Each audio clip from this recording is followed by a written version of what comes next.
Rest now. This is Pillowside Night Stories. Tonight is a sleep story for adults, set in the warm back room of a small dressmaker's shop, while winter rain falls softly over the cobblestones outside. The bell above the front door has only just stopped ringing.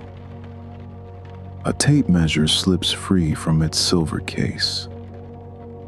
Scissors close somewhere out of sight, and a piece of velvet is being smoothed beneath a careful hand.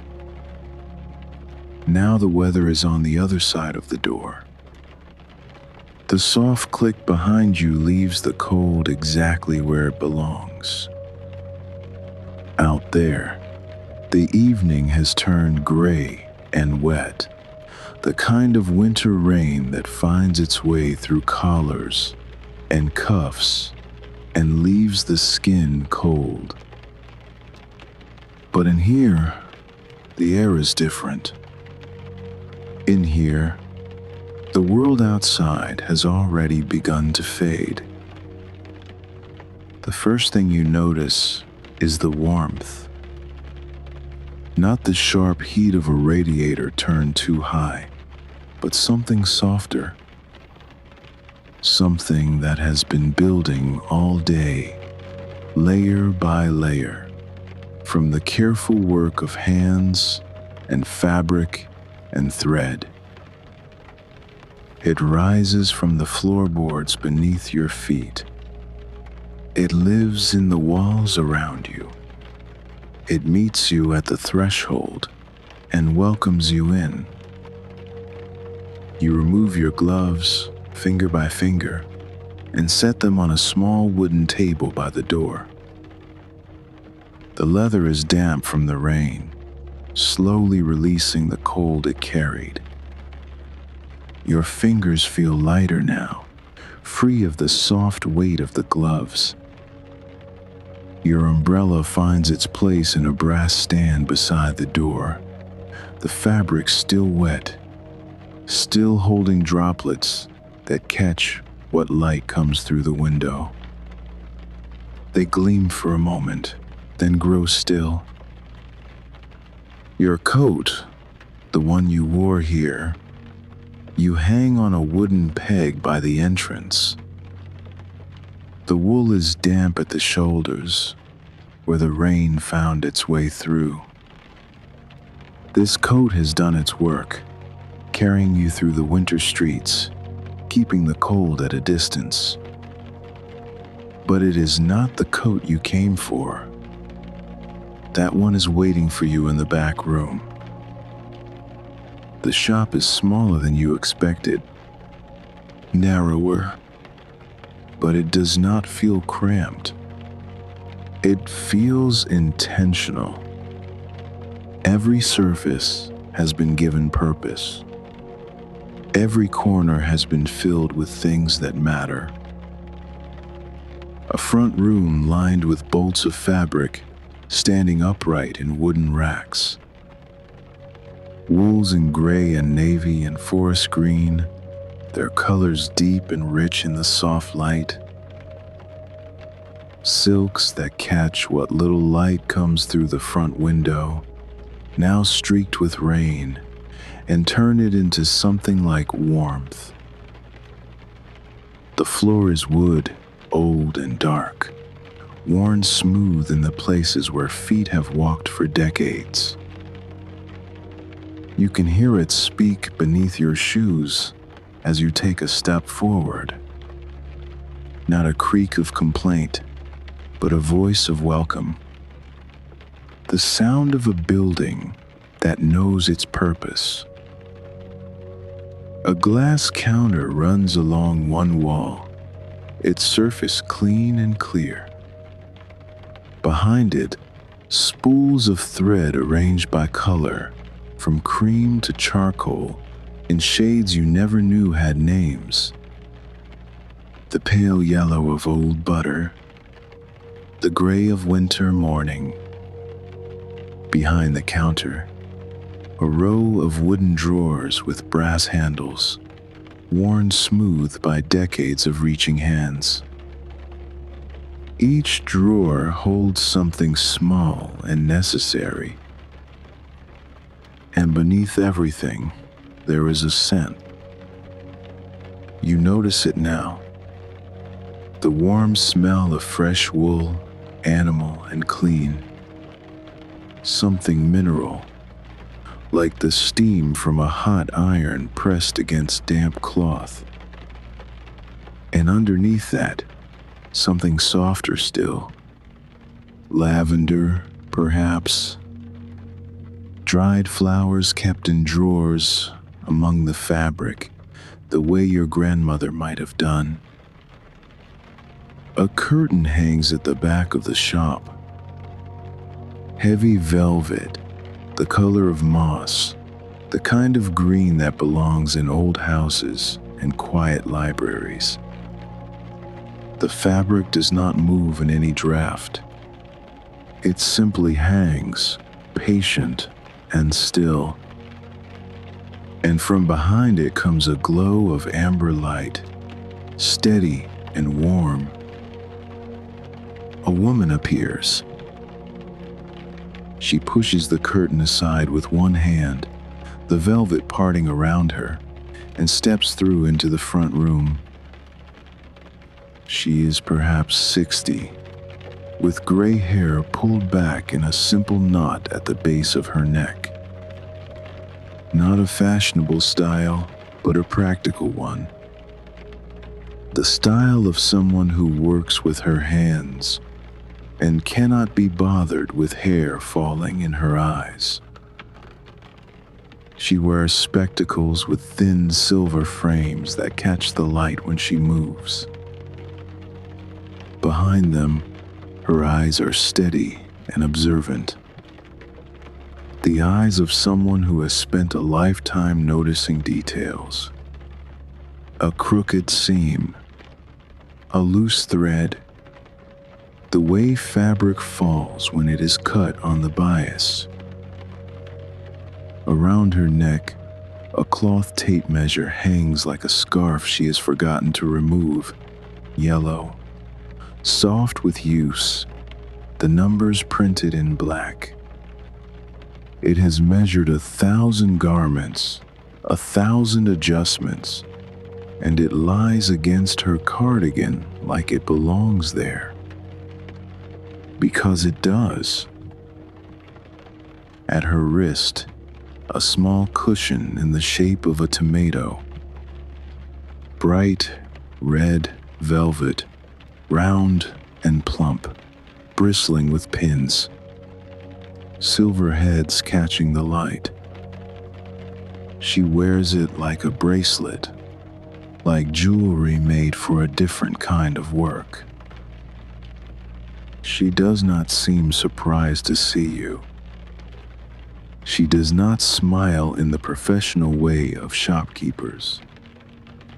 She simply acknowledges your presence, the way you might acknowledge rain, or evening, or the passage of time.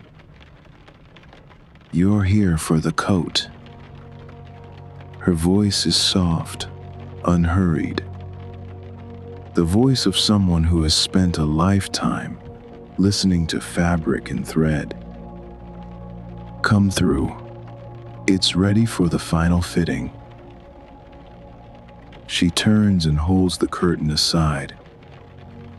The amber light spills forward, warm and welcoming, falling across the worn wooden floor. And you follow her into the room where everything is about to find its place. The room is smaller than the shop and warmer, perhaps 12 feet across, perhaps a little less. The walls are painted a soft cream that has aged into something closer to ivory, the color of old paper, the color of things that have been kept and cared for. The ceiling is low, keeping the warmth close, holding it in like a cupped hand. A single window looks out onto a narrow lane, but the glass is old and thick, the kind of glass that was made by hand, with a slight wave in its surface that makes the world outside look like a watercolor. The rain is only a blur of gray light through this glass, a suggestion of weather rather than a fact of it. The curtains are drawn halfway, velvet the color of wine, deep burgundy, heavy enough to keep out any draft that might find its way through the old window frame. They hang in soft folds, gathered at the sides with braided cords, and they give the room the feeling of a stage. A private theater where patient work is performed. In the center of the room stands a mirror. Not a full-length mirror bolted to a wall, but a proper standing mirror in a frame of dark oak, the kind that tilts on brass hinges. It has been here a long time. You can see it in the way the wood has darkened at the edges, where hands have gripped it to adjust the angle. In the slight wave of the glass that comes from another century, when mirrors were made by craftsmen who knew their work would outlast them. Before the mirror, a small platform, raised perhaps 6 inches from the floor, carpeted in something soft, perhaps an old Turkish rug in faded reds and blues, the colors worn to gentleness by years of standing and turning and being adjusted.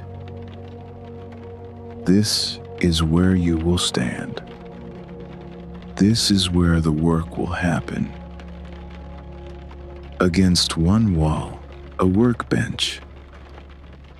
Oak, like the mirror frame, scarred by years of cutting and pinning and measuring. The wood has been marked by scissors and chalk and the pressure of hands. It tells the story of every garment that has been altered here, every hem that has been raised, every seam that has been taken in. On its surface, the tools of a craft that has not changed in 100 years.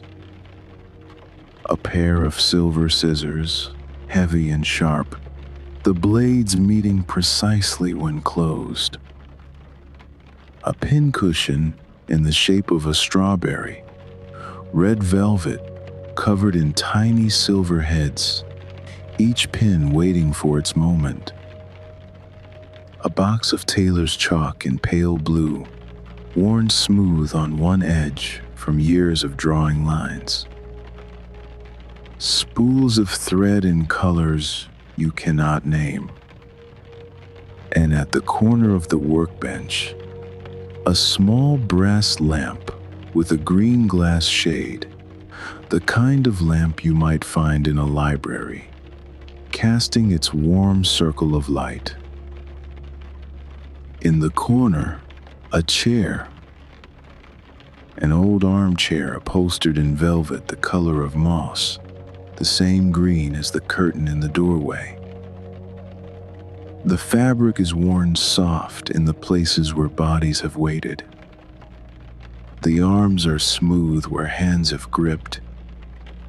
The seat dips in the center, shaped by years of patience. A small blanket is folded over one arm. Cashmere, cream-colored, with a thin border of gray. And against the far wall, the machine. A Singer sewing machine, black and gold, the scrollwork on its body catching the lamplight. It is set into a wooden cabinet with a foot pedal worn smooth by decades of use. The wood around it is scarred by thread and pins and the occasional drop of oil.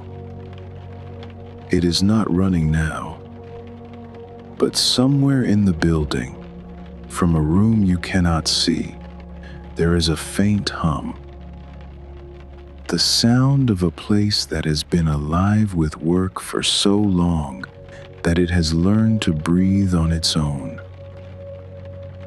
The woman, Mrs. Ashford, moves to the workbench. Her steps are soft on the wooden floor. She opens a drawer, the brass handle clicking softly, and removes something wrapped in tissue paper. White tissue, thin and soft, the kind that whispers when it moves. She sets it on the workbench and unwraps it slowly. The paper parts, fold by fold, revealing what lies beneath. And there, under her hands, is the coat.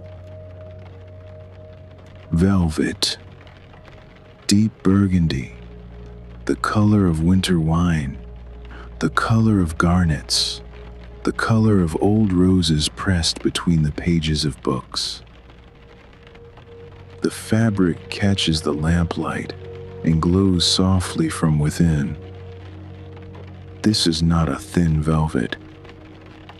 This is a dense pile, rich and heavy, the kind that was made to last decades.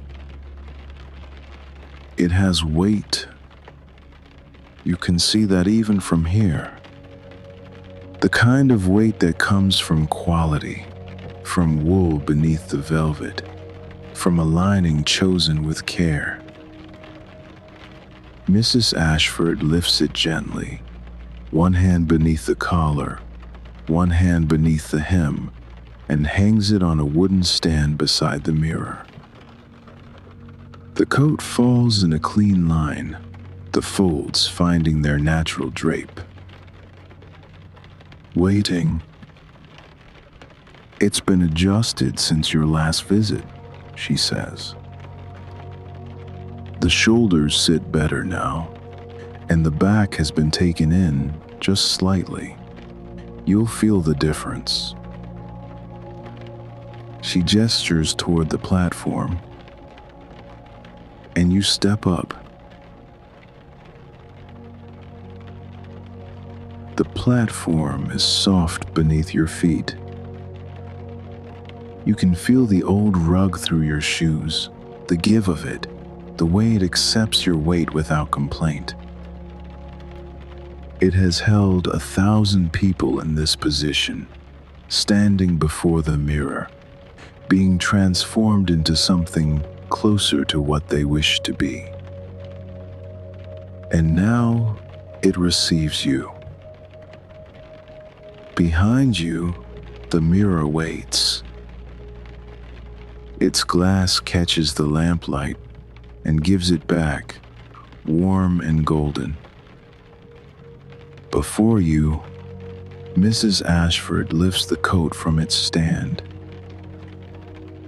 She holds it open, the way a host might hold a door for a guest who has been expected.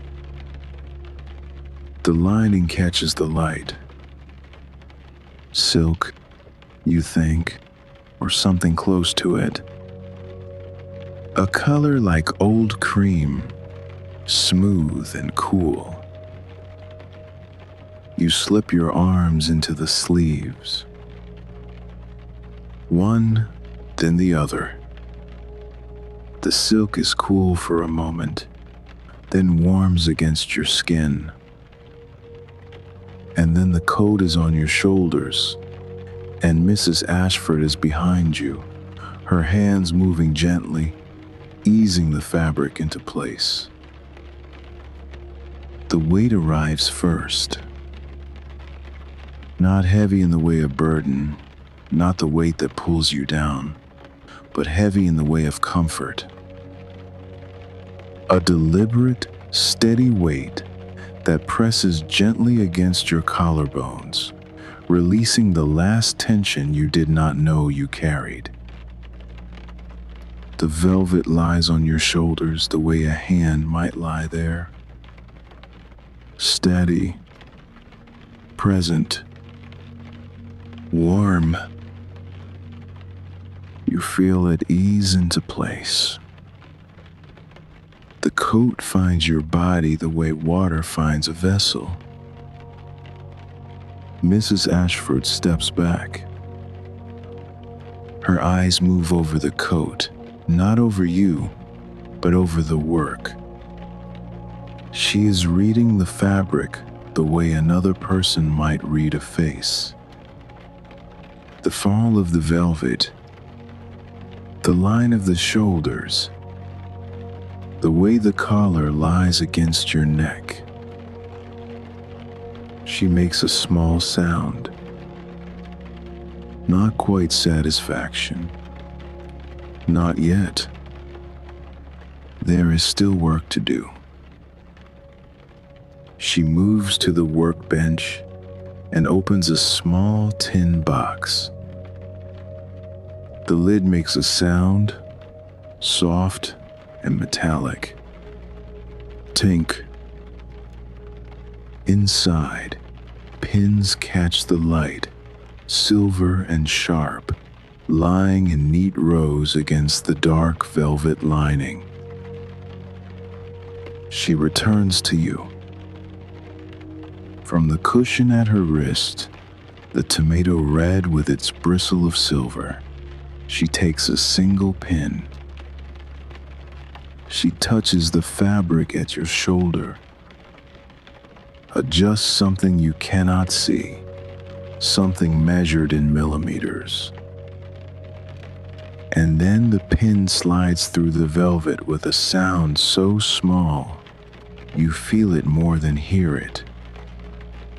A soft yield, the fabric accepting what it needs. A tiny click as the pin finds its place. Just here, she says quietly.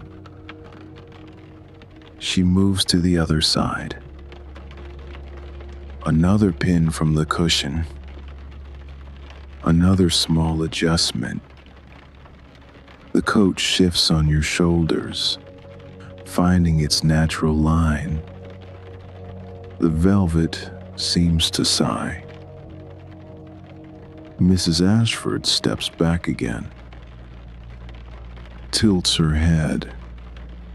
Her spectacles catch the light as she considers. Then she reaches for the tailor's chalk. It is pale blue, a color like winter sky, worn smooth on one edge from years of use. She brings it to the fabric and draws a line, quick and sure.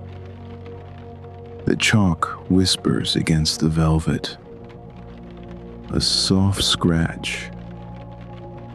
A mark that will guide the needle later. She makes another line, then another.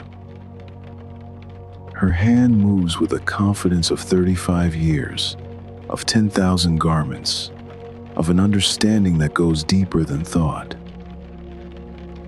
Then she sets the chalk aside and reaches for the tape measure at her neck. She draws it out slowly. The cloth unspools from its case with a sound like a ribbon being pulled through fingers. Soft, unhurried. She measures the coat, the fall of the hem, the length of the sleeve, the distance from shoulder to collar. She reads the numbers to herself, lips moving slightly. The tape retracts with a gentle snap. From the workbench, she takes the scissors.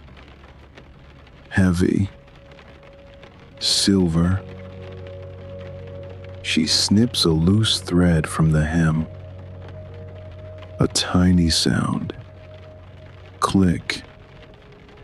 The thread falls away, and something becomes neater. Something that was not quite right is now right. She smooths the fabric at your back, her palm moving downward, pressing the velvet flat, encouraging the pile to lie in one direction. You can hear it, the soft whisper of her hand against the fabric, the velvet easing beneath her touch, finding its way. She smooths the sleeves, one, then the other.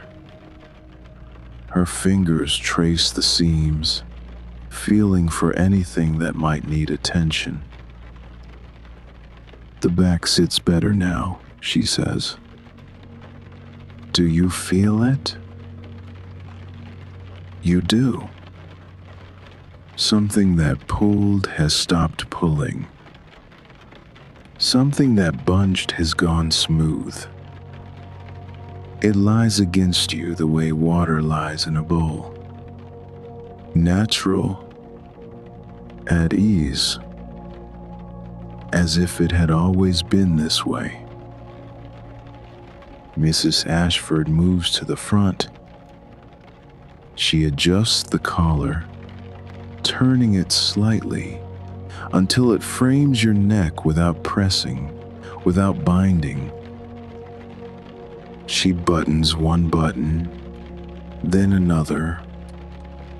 Brass buttons, tarnished slightly with age, but solid.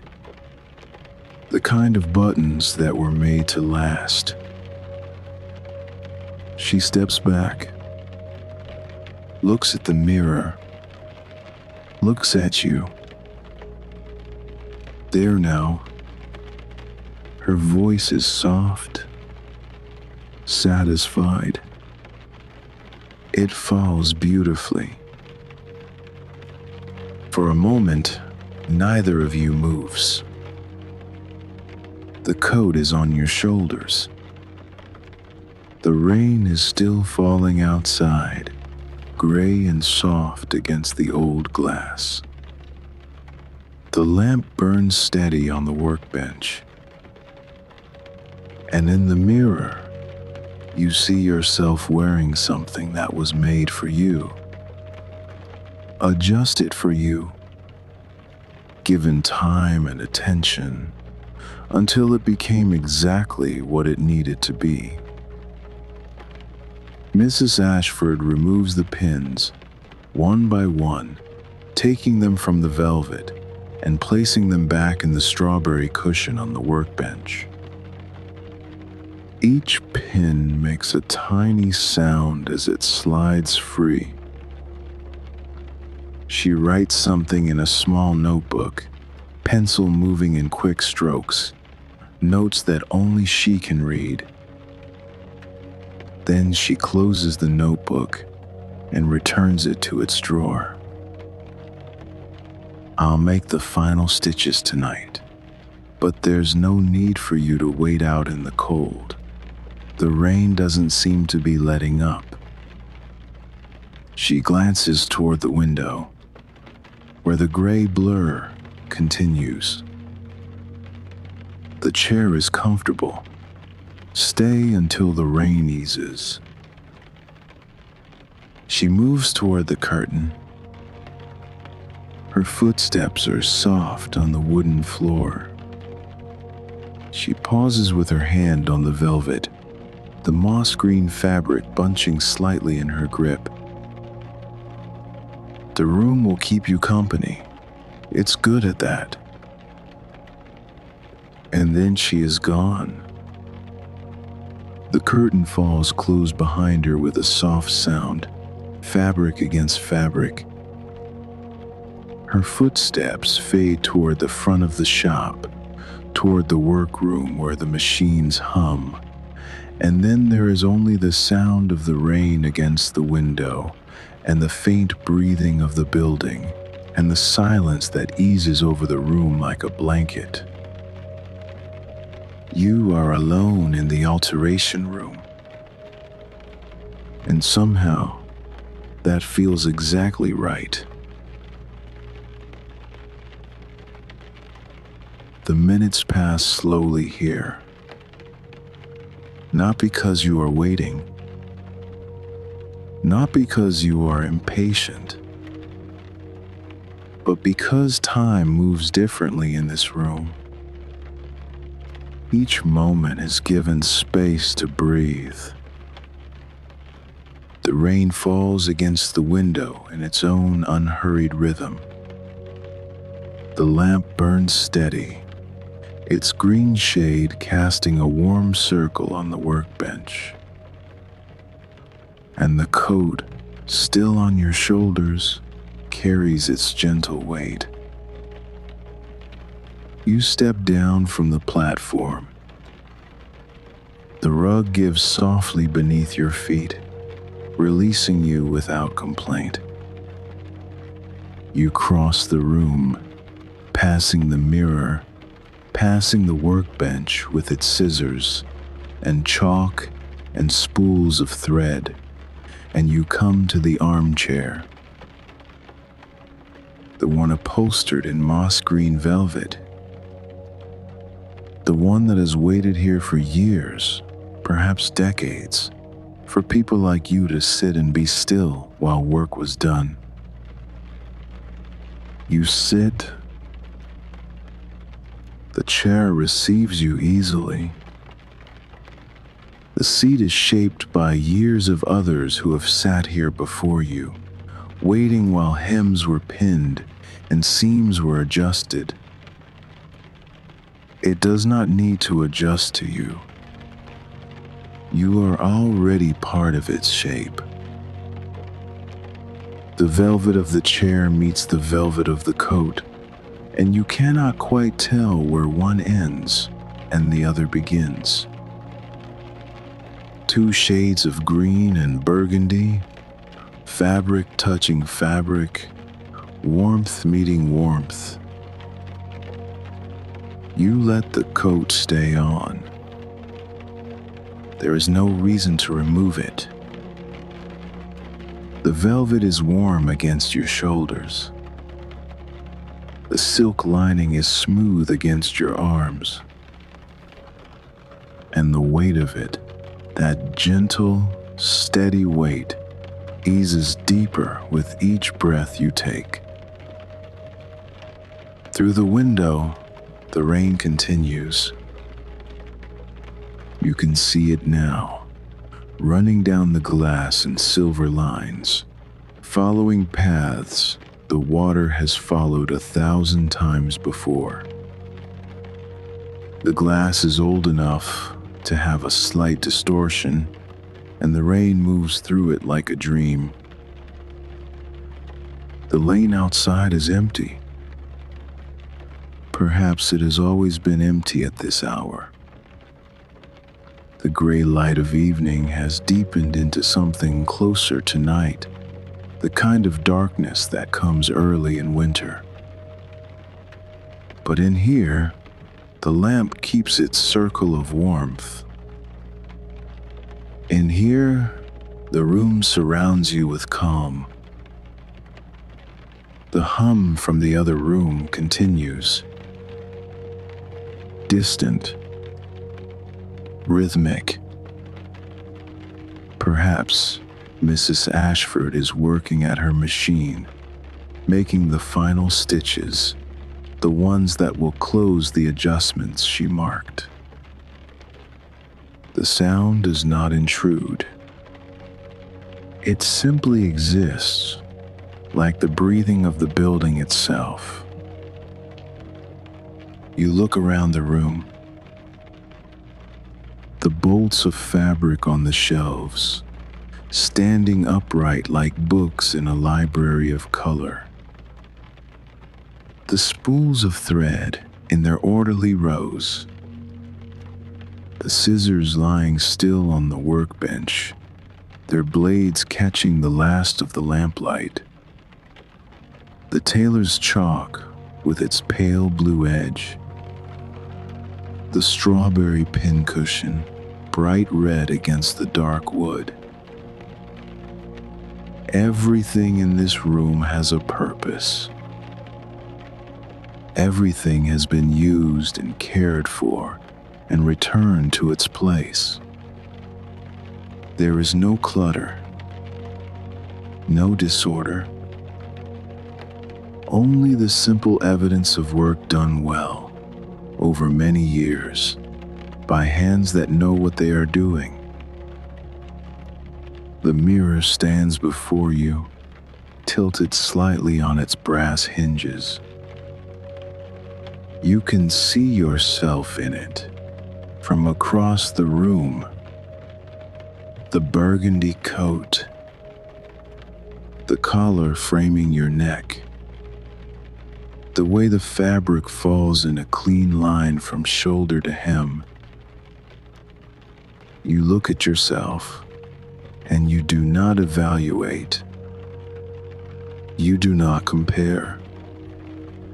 You do not wish for something different. You simply see, and what you see is enough. The seams are straight. The hem is even. The shoulders sit where they should. Everything that was adjusted has found its place. The coat no longer pulls. What needed adjusting has already been adjusted. The fabric lies where it wanted to lie. The rain softens against the window. The hum from the other room grows quieter, then stops. The last stitch has been made. Nothing more needs tending tonight. And you ease deeper into the chair, wearing a coat that was made to fit around you, in a room that knows how to receive you.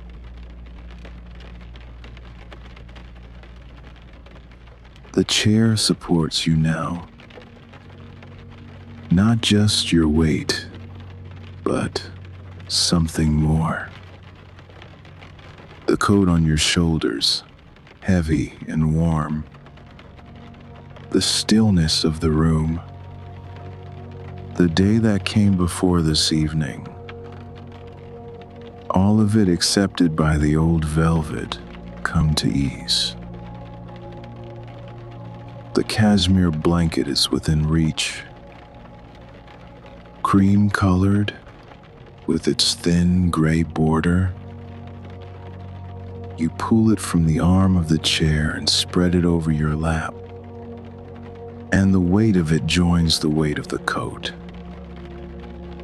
2 layers of comfort, lying soft across you. Through the window, the rain has softened to a mist, barely visible now against the glass, more felt than seen. The gray light of evening has faded into something deeper. The lamp on the workbench burns lower now, its circle of warmth growing smaller, more intimate. And the building has gone quiet. The work is finished.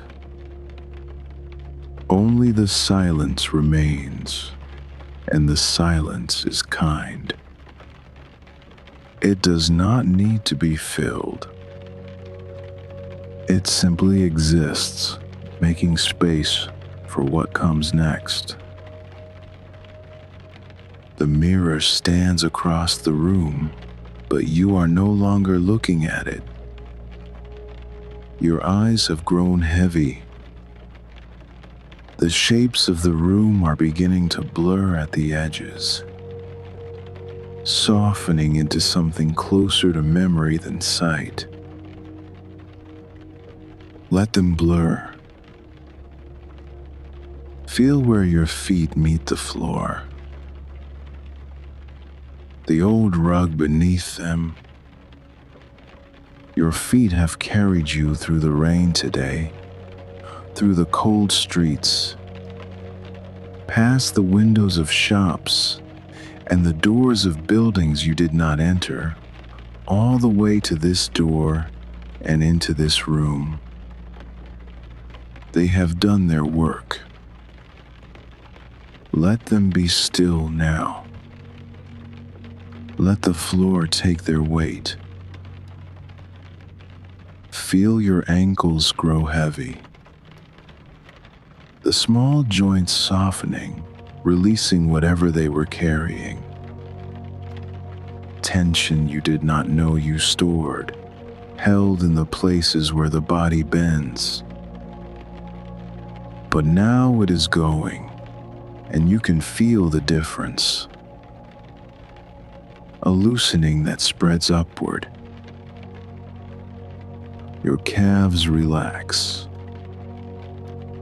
The muscles that carried you here, that climbed the step to the platform, that stood while the coat was adjusted.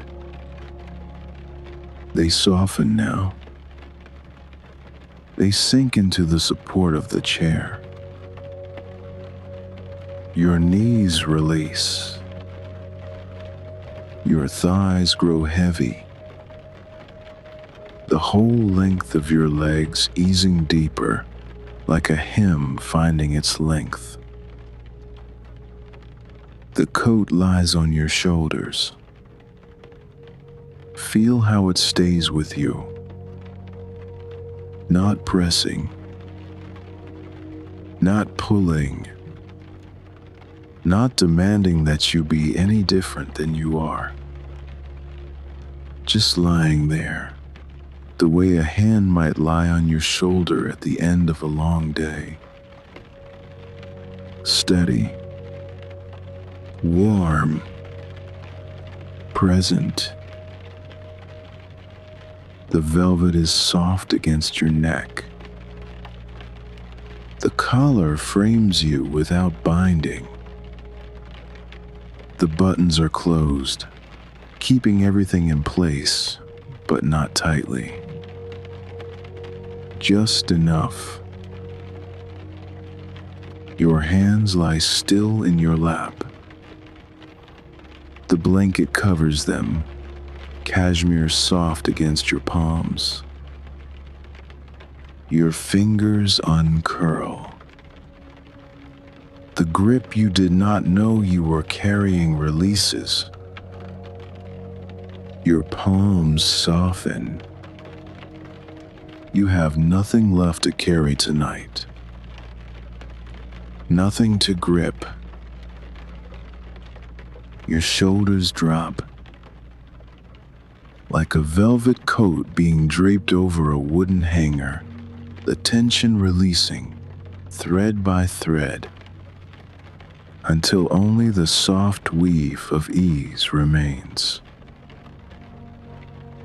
Your neck releases. The small muscles at the base of your skull, the ones that keep you looking forward, they soften now. Your head eases back against the chair. There is a place there, shaped by all the heads that have eased back before yours. It fits you without effort. Notice your breathing. You do not need to change it. Only notice the air coming in, carrying the scent of wool and lavender, and the faint mineral smell of a warm iron. The air going out, slow and easy, taking nothing with it except what you no longer need. The coat keeps its warmth against you. The blanket keeps its weight across your lap. And you are received by the room itself, by the stillness, by the care that has seeped into the walls over 35 years of patient work, of careful hands, of attention given to details too small to name. Your eyes close, not because you must, but because there is nothing left that needs seeing. The room is inside you now. The velvet and the wool, the silver scissors and the pale blue chalk, the strawberry pincushion and the pins that caught the light, the old mirror with its tilting frame, the window with its rain, all of it lying beside your breathing, still and at peace. The room has softened around you. The lamp burns low on the workbench now. Nothing pulls anymore. Nothing needs tending. And somewhere behind the curtain, the last small tools have already been put away. Your thoughts can thin like thread through the eye of a needle until there is only the weight of the blanket and the warmth of the velvet and a quiet room that lets you be. The seams lie flat. The fabric falls clean. The evening deepens, and you sleep